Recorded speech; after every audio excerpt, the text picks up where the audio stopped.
Never go to the river at night. Little Obina won't listen. The river that calls. The night air in Umidike was thick with the scent of burning wood and ripe palm fruit. The villagers sat around the great fire, their faces glowing in the flickering light. Children sat cross-legged, their mouths slightly open, while the elders nodded solemnly, already knowing what was to come. At the center of the circle sat Mama Nwoni, the oldest woman in the village. Her skin was dark and wrinkled like aged leather, her eyes sharp as a hawk's. She leaned forward, resting both hands on her walking staff, her voice carrying the weight of generations. Children, listen well, for this is not just a story, it is a warning. The river calls at night, but not all who answer return. The children shuddered, drawing their wrappers tighter around their bodies. This is the tale of Obina, the boy who defied his grandmother's warning and went to the river after dark. The crackling fire cast long, shifting shadows. The night seemed to lean in closer, as if it too wanted to hear the story. Obina was born in the village of Umidike, nestled between rolling hills and dense forest, where the river Njidika flowed like a silver serpent through the land. The villagers depended on the river, it fed their crops, quenched their thirst, and provided fish for their meals. But for all the good it brought, it also carried dark whispers, secrets buried in its depths. His parents had died when he was just a baby, leaving him in the care of his grandmother, Mama Yugo.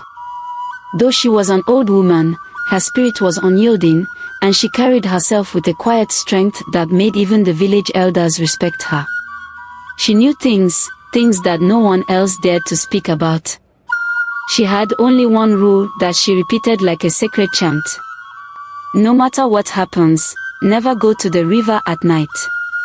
Obina had heard these words so many times they had become like the rhythm of a drum in his head. But like all boys his age, curiosity burned within him.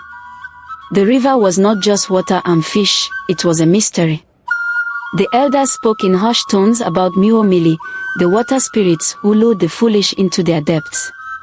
Some said they were beautiful women with eyes like fireflies, others swore they were monstrous beings who devoured their victims whole. But Obina, who had never seen anything beyond his small world, could not understand why a river should be feared. One evening, as the sun bled into the horizon, Obina sat outside their mud hut, staring at the distant glimmer of the river. He could hear the soft murmuring of water, as though it was whispering his name. Obina. Obina. He shook his head. It was just the wind. But that night, as he lay on his bamboo mat, he heard it again. The call was stronger, more insistent. It felt like the river was alive, waiting for him.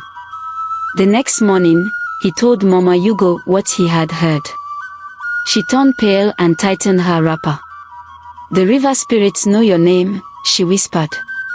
Obina nodded. Mama Yugo grabbed a leather pouch from a clay pot, muttering incantations as she sprinkled white chalk around their doorway. "You must never answer," she warned, gripping his shoulders. "When the river calls a child by name, it means one thing, it wants to claim you." Obina swallowed hard. Claim him.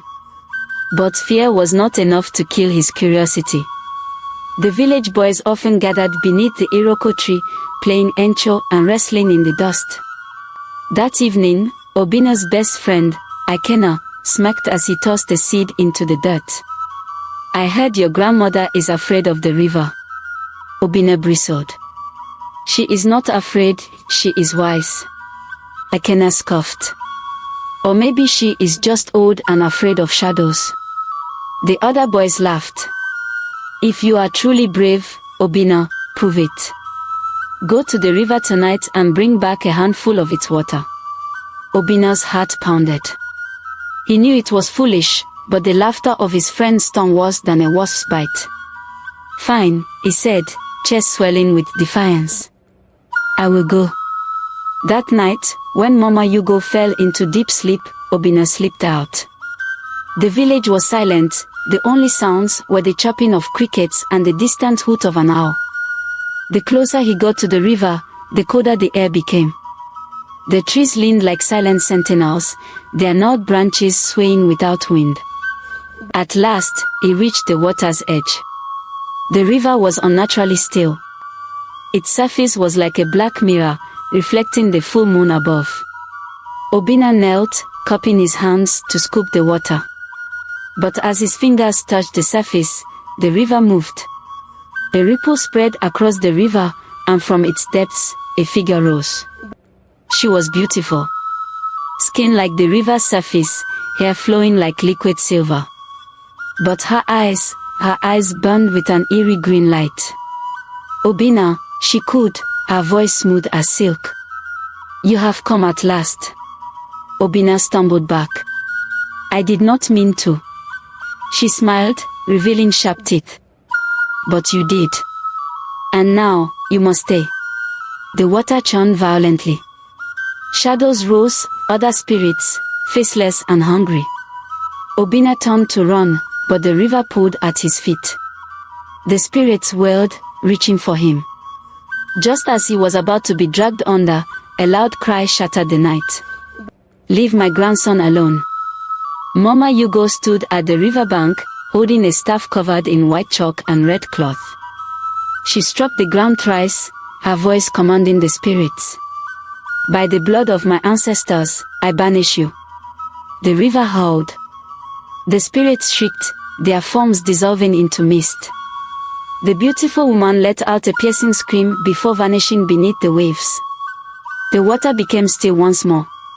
Obinna collapsed, gasping for air.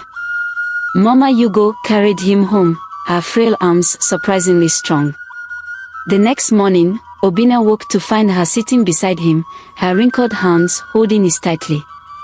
The river will never stop calling you, she said. But now, you understand why you must never answer.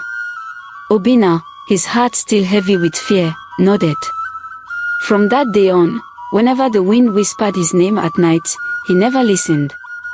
Mama Nwani leaned back, her eyes glimmering in the firelight. And so, my children, remember this well, when the river calls your name, do not answer. Some voices are not meant to be heard, and some places are not meant to be visited after dark. The fire crackled, shadows danced, and the village children huddled closer, the lesson seared into their hearts.